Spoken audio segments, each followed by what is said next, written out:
نور الدین زنگی رحمۃ اللہ علیہ، جس کے پھر بعد میں جانشین بنے ہیں صلاح الدین ایوبی، فاتح بیت المقدس، عیسائیوں کے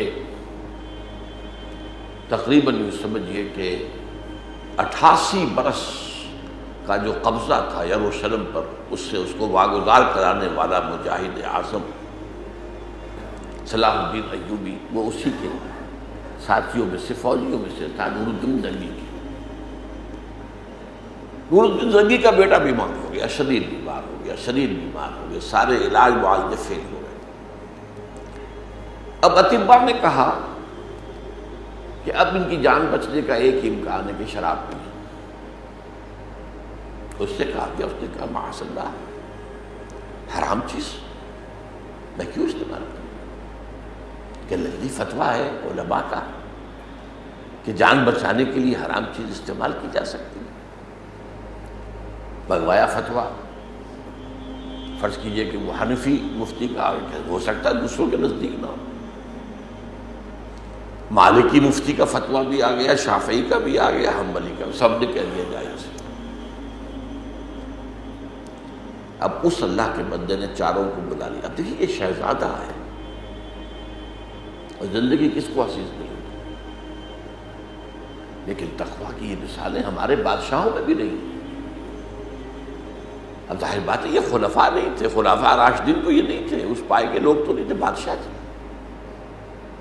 لیکن ہمارے ہاں بادشاہوں میں ہندوستان میں 2 عظیم ایسے بادشاہ ہوئے، اورنگزیب، عالمگیر۔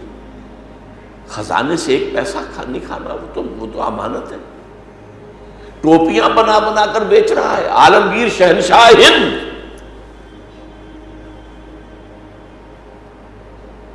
اور قرآن مجید لکھ لکھ کر اجرت پر جو لے رہا ہے، کمائی کر رہا ہے۔ اسی طرح پری مغل پیریڈ جو ہے، مغلوں کے آنے سے پہلے ناصر الدین محمود اسی طرح کا فقیر پرش، بالکل فقیر۔ اب یہ بھی ایک بہت بڑی مثال ہے۔ انہوں نے چاروں مفتیوں کو بلا دیا اور کہا مجھے یہ بتاؤ کہ اگر میری موت کا وقت آ ہی گیا ہے اللہ کی مشیت کے مطابق، تو یہ شراب مجھے بچا لے گی؟ نہیں۔ اور اگر اللہ مجھے صحت دینا چاہے تو کیا وہ شراب کا محتاج ہے؟ نہیں۔ تو اٹھاؤ، دفع ہو جاؤ، لے جاؤ اپنے فتوے۔ اس اللہ کے بندے نے جان دے دی، شراب نہیں پی۔ تو یہ ہے تقویٰ۔